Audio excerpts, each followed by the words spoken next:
Hey everyone, welcome back and happy Memorial Day weekend. Happy Saturday, everyone. We're back to talk a little bit about Jersey before we kick off the backyard barbecues and the pool days of them all.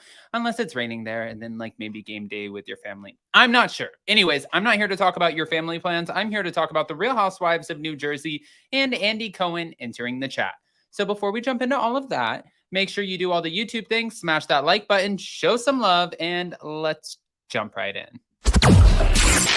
It's time for all your binge-worthy pop culture news. Welcome to Up and Adam. All right, guys, so I have to start here with the Teresa Giudice and Gorgas of it all. Thanks to Reality Blurb. Teresa Giudice was worried her brother, Joe Gorga, would ruin her and Louis Ruelas' wedding before he and Melissa decided not to attend. As Melissa suggested that she and her husband did Teresa a favor by skipping the event, and Teresa admitted she was concerned about Joe's potential theatrics. The Real Housewives of New Jersey cast, including Dolores Catania and Jennifer Aydin, who both served as bridesmaids, shared their thoughts about the pre-wedding family drama.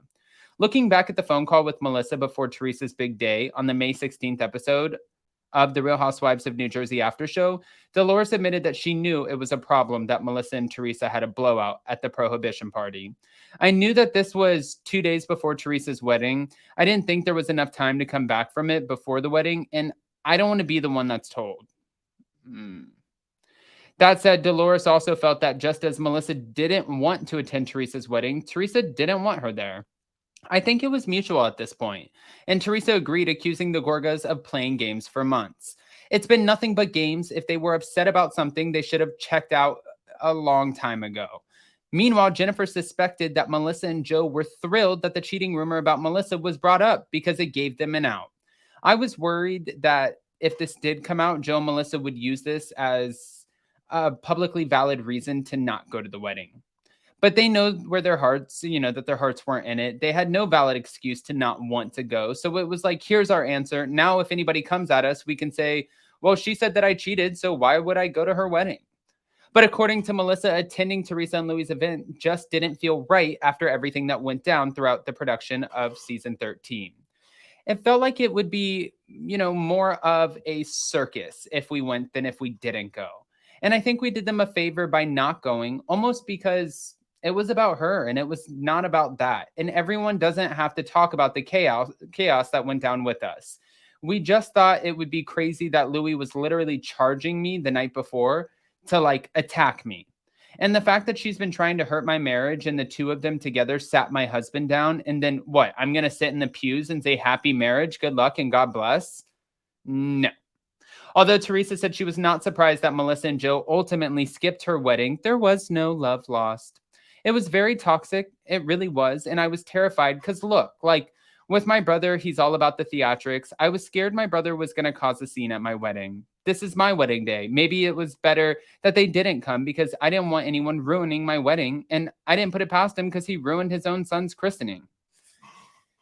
The christening that never gets forgotten about. The christening that always gets brought up. The christening that never gets dropped. That's the christening. Remember the get out of my face, you garbage, you trash, you're not worth a conversation. I mean, I don't think that's what it was verbatim. But hold on. Danielle Cabral is also entering the chat. And this is on page 6. And page 6 gave us a shout out. So, hey, page 6, we'll take it. I mean, we'll always take the shout out. Danielle Cabral is confident that Teresa Giudice is safe inside her love bubble with husband Louis Ruelas. He is so amazing, so it's a hard world to hear people talk bad. Yeah, I could see that. But I know how good he is. He's such a good guy. Since entering Teresa's life in 2020, Louis Ruelas has routinely raised eyebrows amongst the Bravo fandom from alarming social media videos and his perplexing decision to wear Giudice's late father's pajamas, angry on camera rants, and a recent harassment lawsuit. With so many red flags, do you think Louis Ruelas could possibly be the subject of Hulu's next scandalous documentary? Adam Newell, that's me, the host of YouTube's Up and Adam, asked in a Thursday tweet. I mean, great question.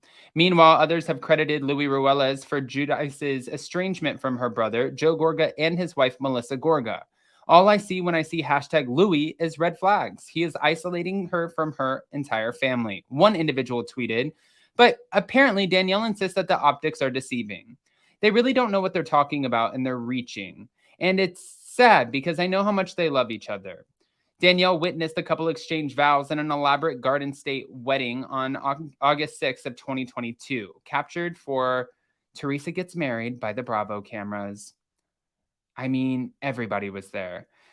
There was one person, I think this was either Danielle or Phaedra, who said, I've never been to a more stunning wedding in my life. It was such a beautiful spectacle.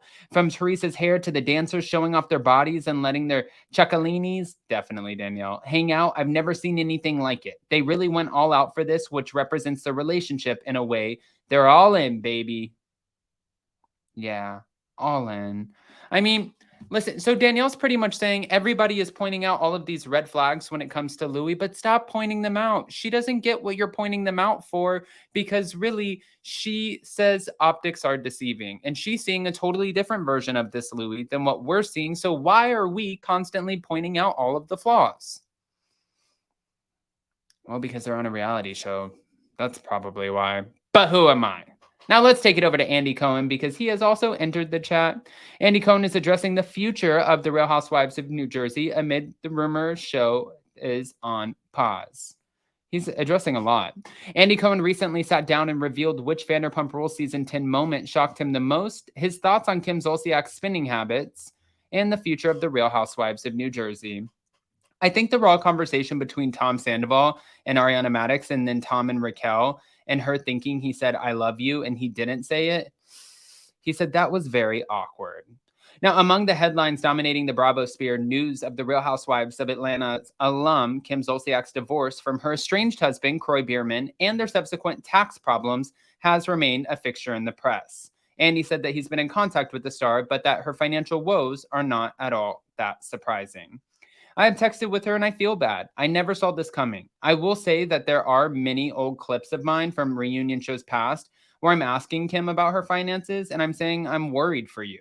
Kroy is retired now. Where is the money coming from? The Don't Be Tardy alum recently resorted to selling her wigs for cash and has allegedly been begging Andy to return to Bravo.